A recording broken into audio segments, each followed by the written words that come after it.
함께 말씀을 보겠습니다. 주보에는 잘못 나왔는데요. 고린도전서입니다. 고린도전서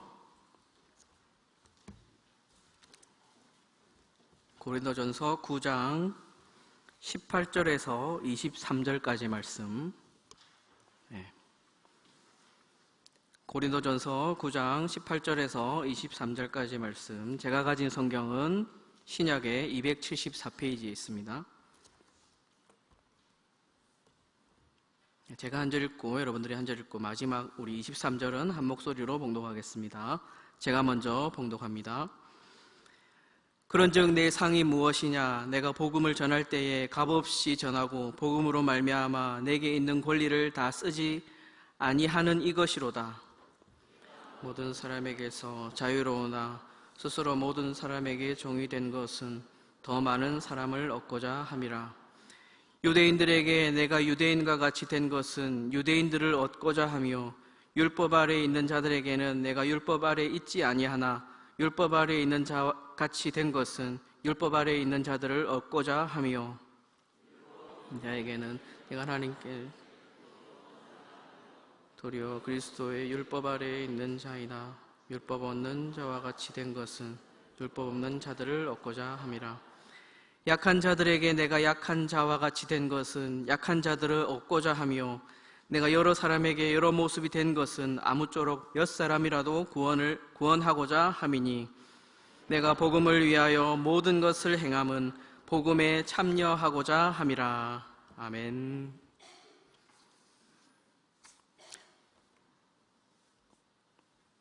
오늘 말씀의 내용은 사도 바울을 통해 고린도 교회에 전해진 하나님의 말씀입니다. 이 고린도 교회는 사도 바울이 1년 6개월 동안을 머물면서 복음을 전한 결과로 세워진 교회입니다. 그러나 사도 바울이 떠난 이후 고린도 교회는 당시 주변의 쾌락주의적인 이방 사회 환경의 영향을 받아서 침몰할 위험에 빠지게 되었습니다. 하나님의 말씀에 순종하여 거룩하게 서 있어야 할 교회가 세상의 영향력에 지배를 받아서 세상의 부패한 삶의 모습을 받아들였기 때문이라고 할 수 있습니다. 이런 세속화의 길을 걷고 있는 고린도 교회에 사도 바울은 편지를 보내면서 어떻게 복음으로 부름을 받았는지 그 부름받은 지위와 모습을 깨닫게 함으로써 교회를 일깨우려는 것을 볼 수 있습니다. 사도 바울은 고린도 교회가 거룩한 공동체로서 복음 안에서 교회의 자기 정체성을 바로 회복할 수 있도록 말씀을 전하고 있습니다. 고린도 교회의 문제를 해결하는 열쇠는 다름이 아니라 복음의 본질을 회복하는 데 있다는 것을 알고 복음으로 모든 문제를 풀어가려고 합니다. 그런데 복음은 말로만 전해지는 것이 아닙니다. 복음에 합당한 삶이 전제되지 않으면 그 복음의 능력이 온전히 드러나지 않는 것입니다. 특별히 복음의 개념이 세속화되고 기복주의적인 것으로 변질되면서 복음의 능력이 가리워지게 된 이 고린도 교회의 경우는 더욱 그러했습니다. 이에 사도 바울은 복음을 복음으로 온전히 드러나도록 하기 위해서 복음의 본질을 드러낼 때 먼저 복음을 위한 삶의 모습을 정직하고 진솔하게 드러내므로 복음이 복음으로 바르게 드러나서 교회를 온전히 세우려는 그러한 마음을 가지고 있었던 것입니다. 여러분, 우리는 복음을 말하지만 얼마나 복음에 충실하게 살아가고 있습니까? 복음의 내용이 기복주의적으로 이해되어서 세속적인 성공과 행복의 원동력으로 이해되고 있는 교회와 우리의 형편을 생각해 봅시다. 이런 상황에서 우리가 지금 복음을 외친다고 해도 실상 그 복음은 세속적인 성공을 뒷받침하는 것이 되어서 복음의 변질과 교회의 세속화를 더욱 부추기는 꼴이 될 것입니다. 우리는 본문 말씀을 통해서 교회가 회복해야 할 복음의 본질은 결국 말이 아니라 복음에 합당한 삶을 통하여 이루어지는 것임을 다시 한번 깨닫고 복음을 위하여 복음에 합당한 삶으로 나아가는 저와 여러분들의 삶이 되기를 바랍니다. 먼저 첫 번째는 무엇보다도 복음을 위해 살아가는 삶은 세상적인 대가나 보상을 바라는 것에서 나오는 것이 아니라 하나님의 부르심에 대한 소명에서 나오는 것입니다. 오늘 말씀 18절에서 사도 바울은 그런즉 내 상이 무엇이냐? 내가 복음을 전할 때에 값없이 전하고 복음으로 말미암아 값없이 전하고 복음으로 말미암아 내게 있는 권리를 다 쓰지 아니하는 이것이로다 라고 말씀을 합니다. 12절에도 언급했지만 사도 바울이 복음을 전하면서 고린도 교회 성도들의 재정 후원에 대한 권리를 포기한 것은 그리스도의 복음에 아무 장애가 없도록 하기 위한 것입니다. 사실 이 사도 바울이 교회로부터 재정 후원을 받는 것이 잘못된 것이 아닙니다. 마땅한 권리라고 말할 수 있습니다. 고린도전서 9장 4절에서 11절에 나오는 말씀처럼 자기 비용으로 군복무하는 사람이 없고 일꾼이 품삯을 받는 것과 같이 하나님의 복음을 전함으로 재정 후원을 받는 것은 마땅히 누릴 수 있는 권리라고 말하는 것입니다. 그럼에도 불구하고 자신이 재정 후원을 받을 수 있는 권리를 포기하고 자비량으로 천막을 만드는 일을 하면서 복음을 전한 이유가 무엇일까요? 이것은 결코 자기 노력의 대가를 받는 것을 포기함으로 더 나은 칭찬이나 인정을 바라고 한 행동이 아니었습니다. 그 이유는 복음의 본질이 오해되고 훼손되지 않도록 그렇게 한 것입니다. 지금 세속화를 걷고 있는 고린도 성도들에게 분명하게 강조되어야 할 것은 복음의 본질이었습니다. 그래서 사도 바울은 자신이 값없이 복음을 전한 것 자체가 자신의 보상이라고 선언을 하고 있습니다. 여기서 바울이 말하는 보상은 그가 자신의 권리를 포기하는 데서 누리는 기쁨 그 자체를 말합니다. 마치 사랑하는 사람에게 선물을 줄 때 기뻐하는 것처럼 전하는 복음 자체로 인해서 누리는 내적 기쁨이라는 것입니다. 복음을 위해 자기 권리를 포기하는 사도 바울의 희생에서 우리는 사도 바울의 하나님을 향한 사랑의 고백을 듣게 된다고 말할 수 있습니다. 값없이 복음을 전해준 것 자체가 보상이라는 이 사도 바울의 고백을 통해서 거래 관계에서 나오는 외적 보상을 바란 것이 아니라 복음으로 부르신 하나님 자체가 자신의 보상이라고 강조하고 있는 것입니다. 사도 바울은 무엇보다도 복음은 다름이 아니라 하나님 자신이라는 것을 부각시키고 있습니다. 세속화의 길을 걷고 있는 고린도 교회의 성도들은 복음이 세상적인 거래관계에서 오는 어떤 행복, 그리고 성공 철학, 지식, 힘이라고 생각했을 것입니다. 그래서 강한 자와 약한 자, 높은 자와 낮은 자, 부유한 자와 천한 자로 구분을 지으면서 믿음이 좋은 자와 좋지 못한 자를 세상의 기준으로 구분 지으려고 한 것입니다. 그러나 복음은 하나님께로 부름받은 것임을 명백하게 하기 위해서 1장 24절에 이렇게 말씀을 합니다. 오직 부르심을 받은 자들에게는 유대인이나 헬라인이나 그리스도는 하나님의 능력이요 하나님의 지혜니라. 세상의 지혜로운 자, 능한 자, 문벌 좋은 자, 강한 자가 아니라 약하고 미련하고 천한 자들이 복음의 부르심을 듣게 함으로써 자랑이 자기 안에 있지 않고 오직 주님께 있도록 하셨습니다. 다른 세상의 기준은 다 내려놓게 하시는 것입니다. 자랑할 것이 주님밖에 없는 것입니다. 모든 세속적인 삶의 동기를 내려놓고 복음의 부르심 안에서 그 소명을 따라가도록 사도 바울은 고린도 교회 성도들을 이끌어내고 있는 것입니다. 바로 성도 여러분들이 항상 하나님의 부름을 받은 사람으로서 자신의 삶을 잊지 않는 것입니다. 파스칼이라는 사람을 혹시 들어보셨습니까?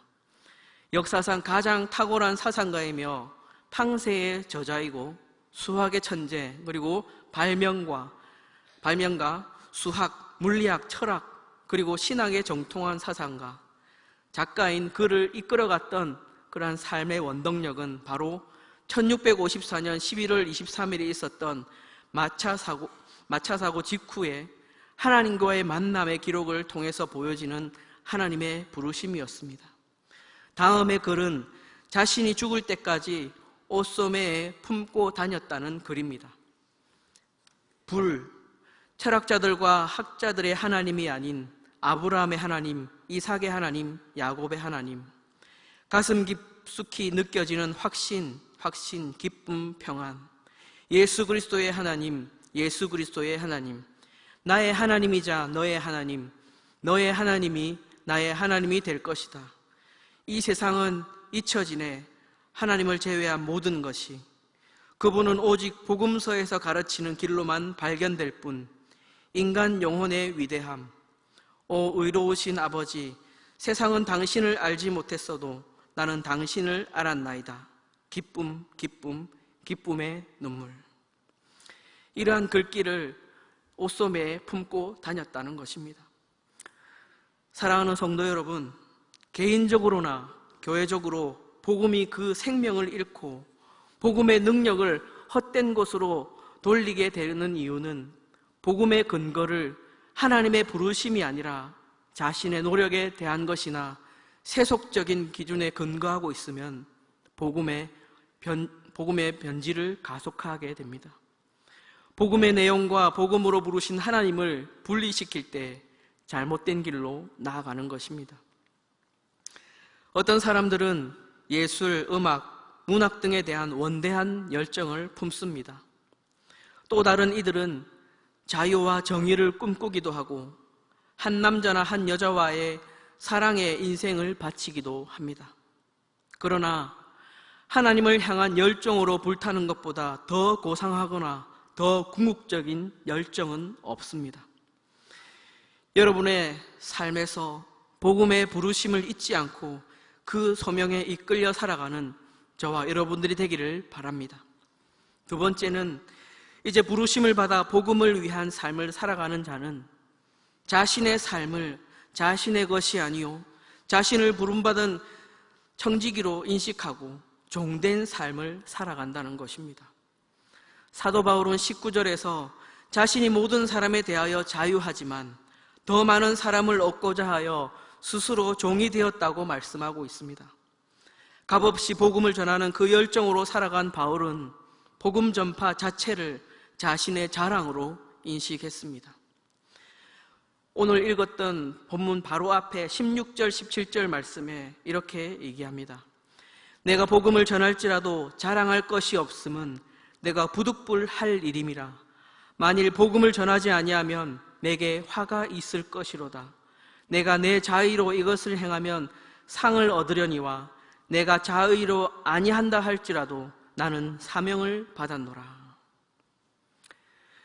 사도 바울은 하나님의 청지기로서의 부르심에 충실하고자 그렇게 한 것입니다.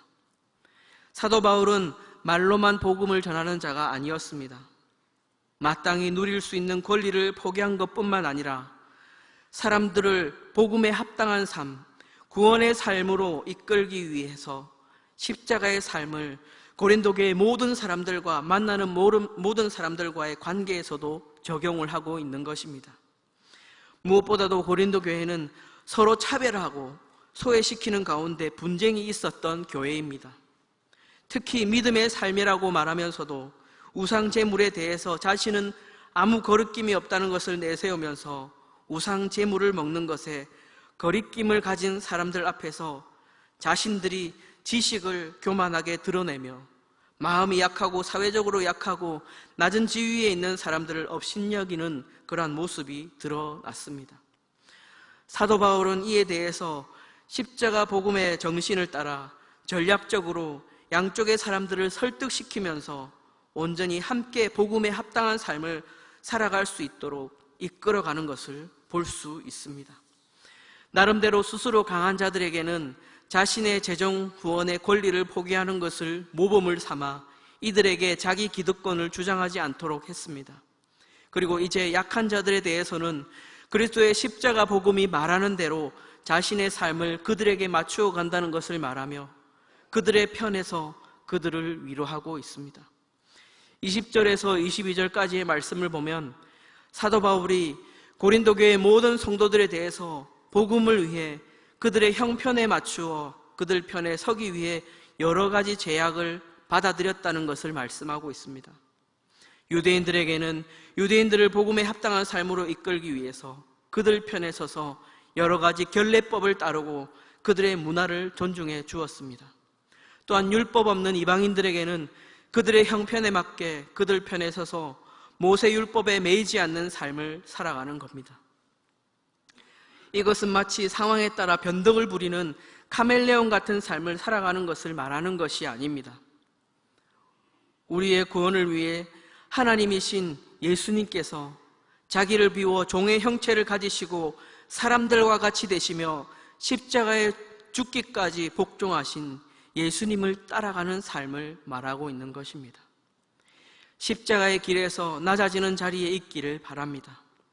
십자가의 복음을 믿는 자답게 나의 자의식, 양심은 나의 것이 아니라 함께하는 성도들의 것임을 기억하고 그들 편에 서서 행할 수 있도록 해야 할 것입니다. 로마서 12장 2절에서는 이렇게 말씀하고 있습니다.